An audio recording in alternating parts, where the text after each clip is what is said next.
Hi, thanks for coming. Can everyone hear me? Wave? Fantastic. And if the slides work too, we'll be doing fabulously. OKRs, objectives and key results, they sound simple. In fact, that's the first slide we're going to see. It should all be so simple, shouldn't it? When I first heard about these, we thought we'd try them out on our team. It's a short, clear description of what you're focused on. And if anyone thought they were going to get something else, it's obvious that they're wrong and we need to talk about it. And then just a few short, clear ways to measure, like, are we getting towards that thing? Are we on track? And how will we know when we get there? When I heard about them, I thought, well, fab. That doesn't sound hard. That sounds really clear and obvious. That will solve lots of problems for us. Let's get cracking. And you might have the same experience as me. It gets so muddled. You spend so much time looking at whether you've got the right measures, how can you measure that at all, discussing with people how many OKRs to have and exactly how to word it. The quarter's gone before we've started.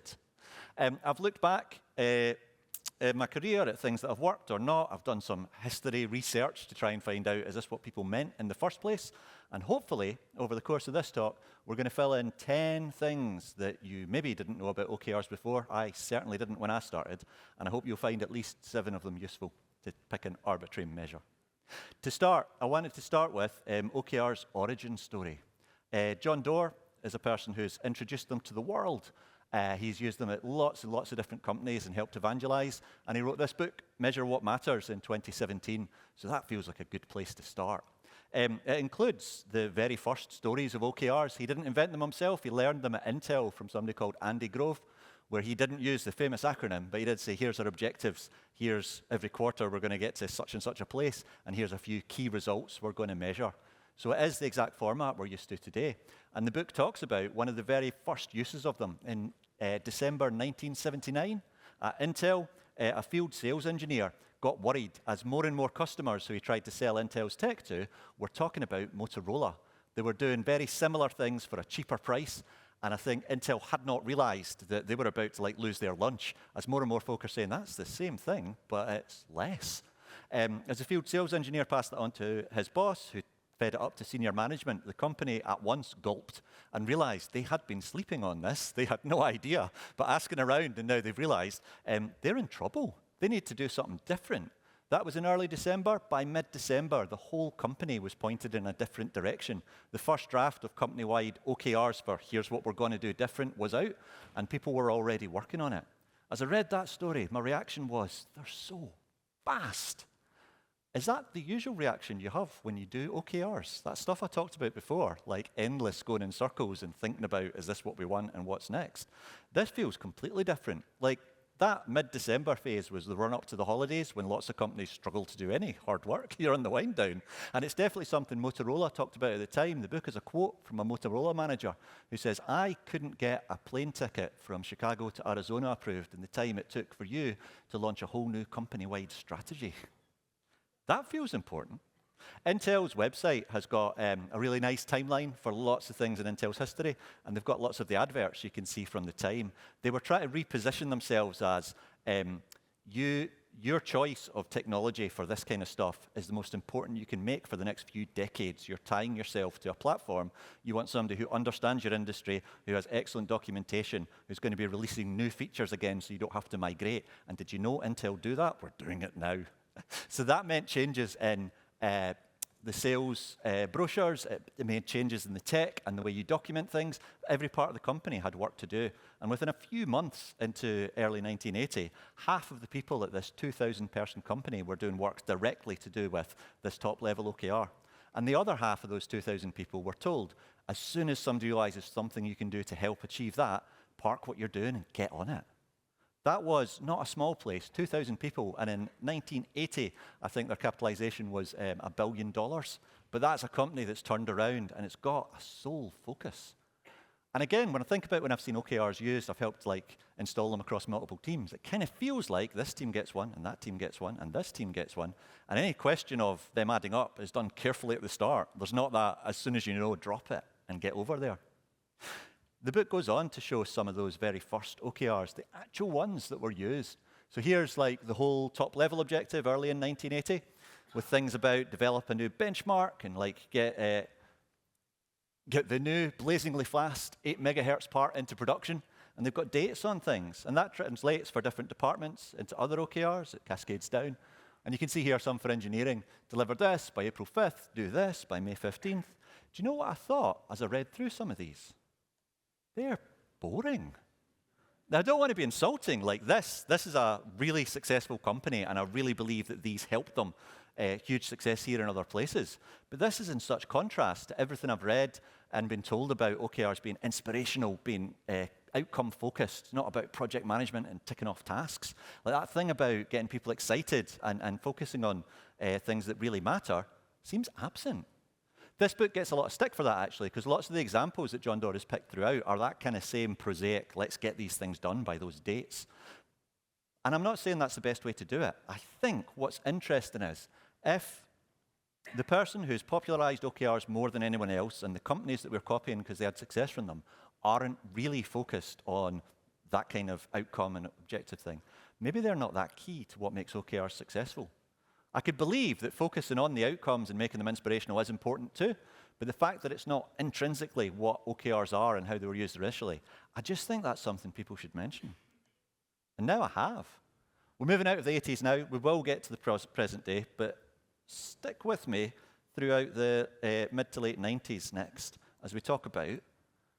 Nobody talks about what else was going on in some of these companies when the OKRs were leading to great success. Like, there's a lot else, and I like the idea of understanding everything that was going on there, and I'll decide for myself how much was it. They used OKRs, they're successful, therefore if you use OKRs, you'll be successful too. There's lots. I could spend hours talking about all the tech companies I've done reading and snooping on, but just to pick one example, I really like this book from one of the early employees at Google. He was employee number 59, so he was there when it was small till when it got launched, its IPO, and it got huge. And they really, really do use OKRs to do that kind of moonshot, aim for the skies, like incredible outcomes. Some of the things they did just seemed unnecessary. Like, people would think, why are you doing it? They talk about the 1B index, where somebody in engineering persuaded them that they should be trying to move towards indexing 1 billion web pages, where their closest competitor, Inc2me, could do like a tiny fraction of that. No one could understand why you'd ever want to. But he said it was important. We should push for it now. We should all work really late and get it done. Because if the next version of your product doesn't make your old one look laughable, if it doesn't make people wonder how they were ever impressed by it, is there any point doing it?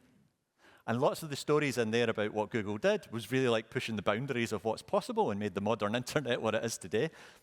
But there's lots else going on. There's lots of stories there not to do with OKRs. Paul Buchheit was an engineer who'd made an internal email system that he liked, and he wanted to be launched publicly. But he knew it was never going to make any money, so they couldn't do it. He had ideas to monetize it. One thing he was interested in, if they launched this thing, they could call it Gmail, he said. People are like, I don't think we're doing it. You could have context-aware ads, so it reads like the content of your mail, and it gives you an advert like relevant to what you're doing there, and it does it in a smart way. And people said, that sounds super difficult, like it would take ages, and kind of creepy. I don't think anyone would like it. And he got told repeatedly, that is not a priority. Do not work on that. And he ignored them. He stayed late at the office a couple of times. He worked with some prototypes from some machine learning stuff he'd been working on before. And one morning, he launched the internal one, the context-aware ads he was doing. Once people saw how it worked, they understood the opportunity there, like context-aware advertising. They could put it on Google Groups, they could make a fortune, they could let people who had their own blogs or websites put ads there. The kind of thing we understand today was invented as like sector of the industry that day. This makes Google $1 billion a year in the early year, and it's gone up from there. It's a source of revenue that hadn't existed before, and it had nothing to do with what the company had decided to tell people to focus on with OKRs. There's lots else that goes on at Google and other places. One thing that really stuck out for this book was how hard everybody was working. Loads of the stories are at 1 a.m. or 3 a.m. or later in the office. And this person who wrote it, his wife had a job. She was a college professor. He had young kids. One of them was still a baby. He basically didn't see them. He's quite open about that. He talks about just before the IPO, where he was not allowed to really do any work. He took a rare family holiday with his wife and kids, who barely recognized him by that point. So he made an absolute fortune when Google went live. You might say that's a choice. He decided to make that gamble. But I think just knowing that and other stories about what else was going on lets us make informed choices about, is it just the OKRs? And can I pick up and do just that? And I'll do just as well? I think context matters. Moving on. to number 5 that nobody told me for quite a while. You can't stretch everything. So OKRs do get sold as like that. Like if you get anywhere near that target, like that'd be fantastic, and maybe you'll get further than you ever dreamed of. And some of them do work like that. But, and I missed this for quite a while, there's 2 kinds of OKRs you can use, and you should be really clear about which you're doing. So Google uses it internally. Christina Wadke talks about it, and that's books I read very early on, and lots of other places, once you look for it, you see it everywhere. Aspirational versus committed. So one of them is that kind of stretching, it would be incredible if we get any near this, how close to 1 billion web pages can you index? And committed ones are, we expect this to happen. You can make plans around it. This is going live. Google and others have always had both kinds of OKRs, and you can too. And I think it really helps, because if everybody's stretching, every single team is trying to do the absolute monster as best they can, there's no discretion, there's no help, there's no turnaround and get the rest of the company resources to help you. So be really careful in that. You don't get amazing things for free. If you pick a few careful aspirational things, you can invest from the rest of the company to help make that possible and make some other things just committed. Another thing about not being able to stretch everything that really stuck out for me came when I was reading my young kids. This was our favourite bedtime story at the time. Don't know if anyone's seen it. It's by Quentin Blake, and it starts, Angelica Sprocket lived next door. Her overcoat had pockets galore. And we used to look and marvel at it. The kids really loved this. Our pockets for ducks and boats and straw hats for goats. And we wonder, like, how do you fit all that stuff in there? And why? Which felt very similar to what I was saying to some people at work at the time, as each team had multiple like product-focused OKRs, as well as some more OKRs about how they'd improve their team ways of working. And maybe each role would have community of practice-based OKRs about what the designers are trying to improve, the engineers are trying to do. And then you can have like your personal objectives and personal OKRs for what you're trying to do. In a team of 10 or 15 people, how many directions are you radically focused in? I think if you have fewer aspirational OKRs and you have fewer OKRs altogether, you'll get a lot more done.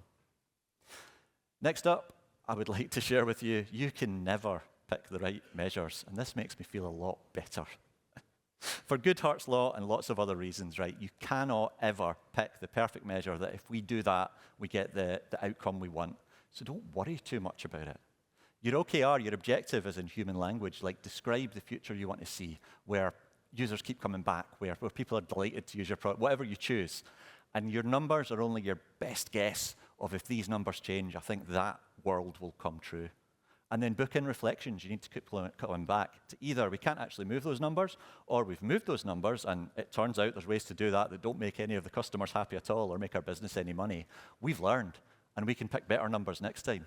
If you link meeting OKRs to people's like personal objectives, to their bonuses, to their salary raises, you lose that ability altogether.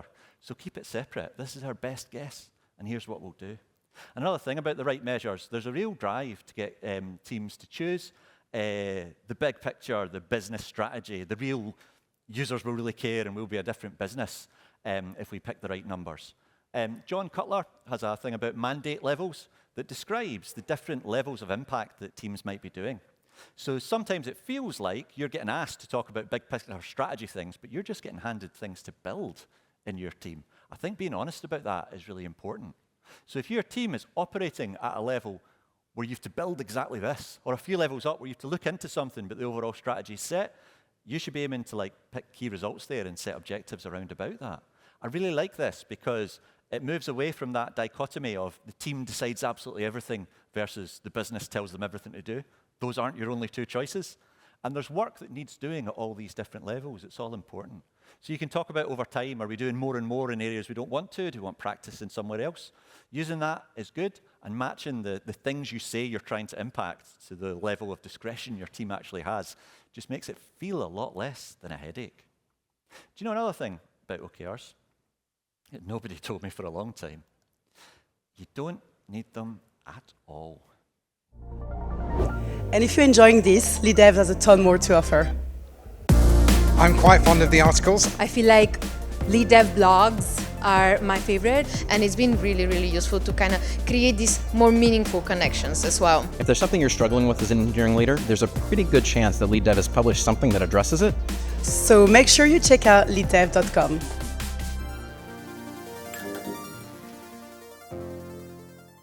So when I first used OKRs, I'd worked in tech for a very long time with nothing like it, no quarterly planning or anything else. If you think about, you could have project plans, your big waterfall thing is 2 years of milestones, or you could have Scrum and other agile methodologies where it's every month or every week we do something.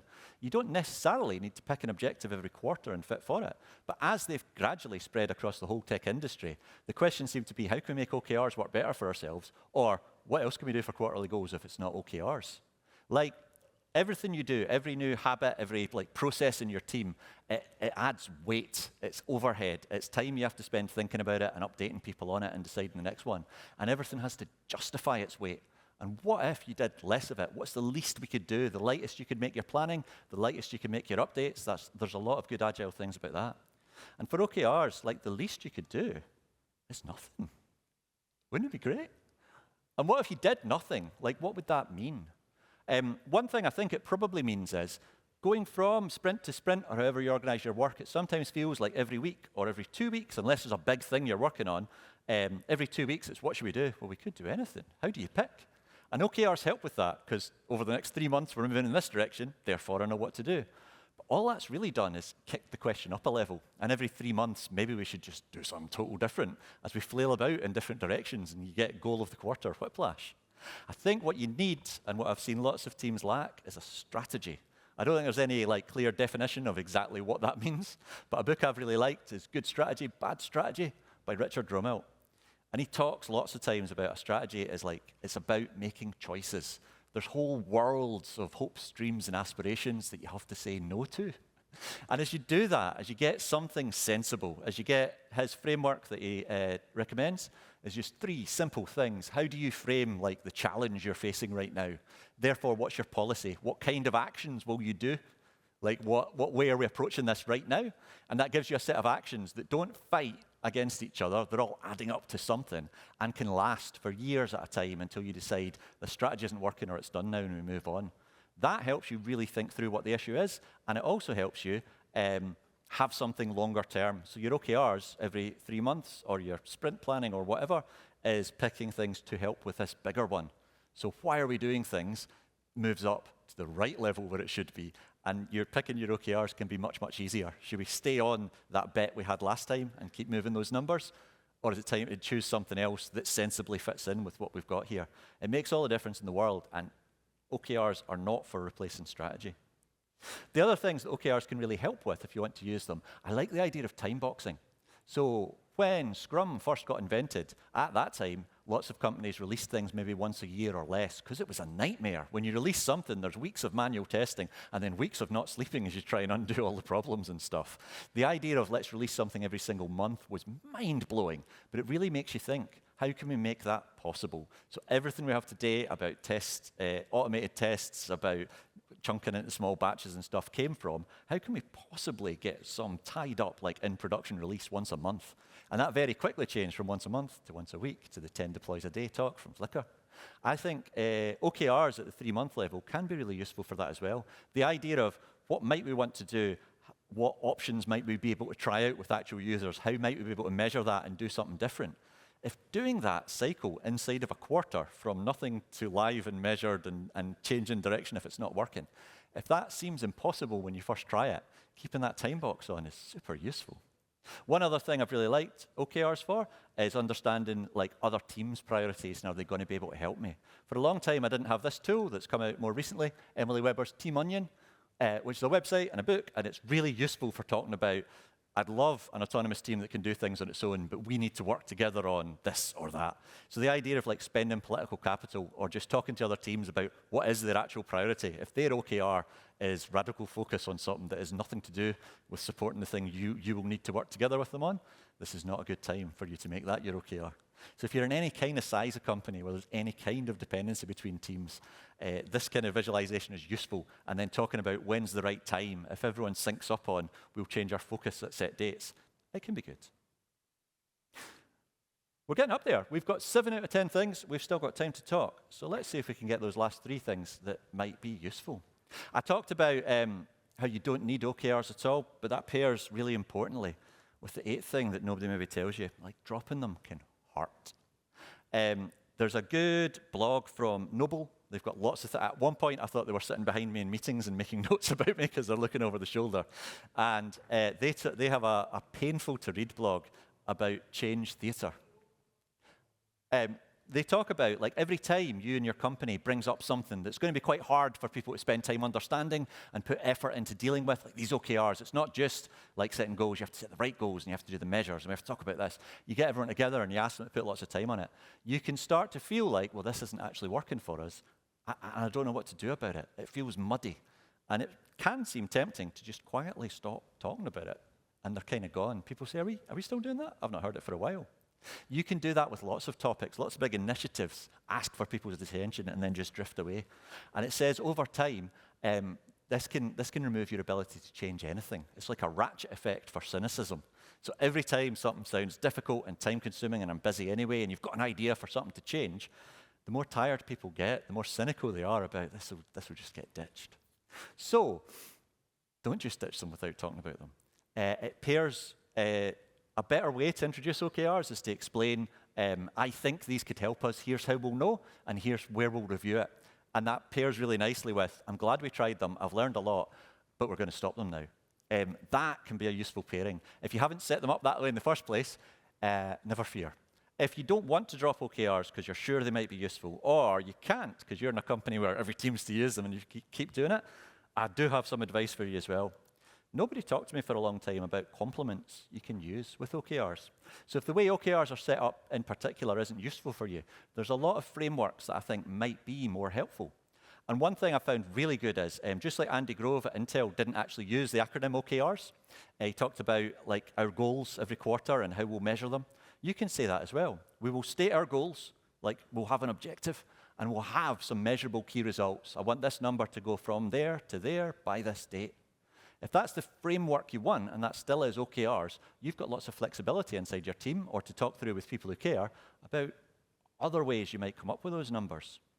Something I quite like is 4 disciplines of execution. They do goals like from X to Y by Z, be really clear on them and make the scorecard compelling, and you should aim to meet them. So effectively, it's OKRs that are committed. And everything else about them sounds quite a lot like OKRs, except they've got really good advice about lead measures. You know when something's not going to change till well after the quarter you're working on it. So you can have an assumption that if this leading measure changes, that will lead to the lasting change we really want to see.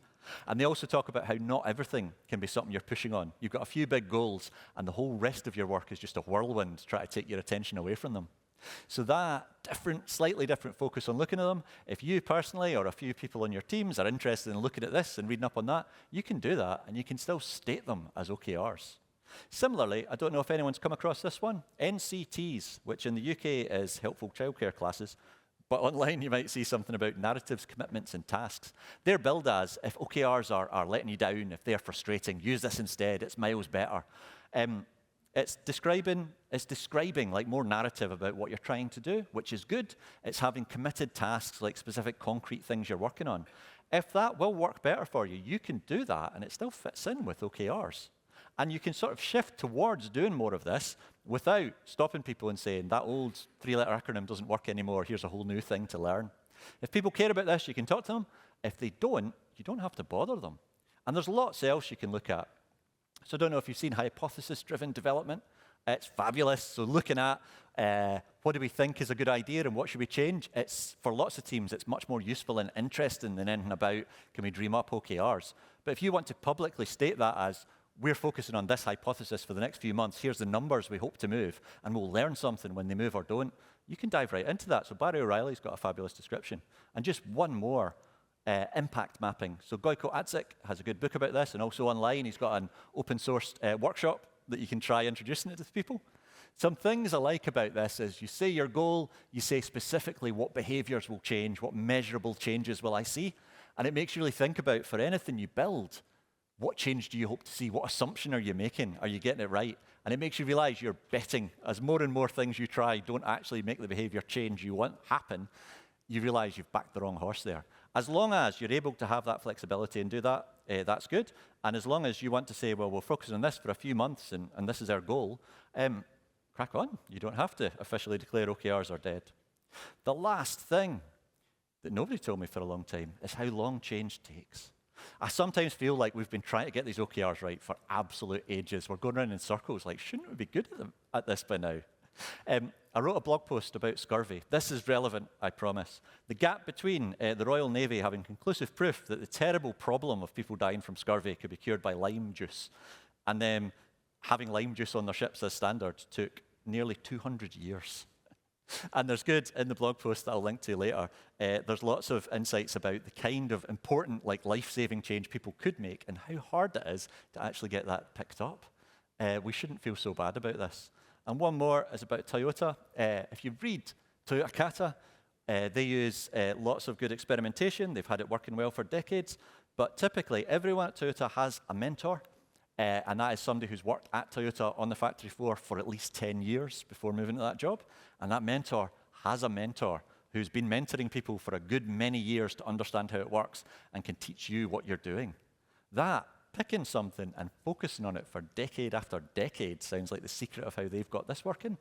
And it sounds like the reason us jumping between different ideas is not quite seeing the same results. And we've done it. We've covered 10 different things, and I hope we've turned 10 things that nobody tells you about OKRs into something else. If you want to hear more, there's my blog, and that goes right to part 1 of far too many words about this topic. I've written 10,000 different words about OKRs, but for now, that's all we have to say. Thank you very much.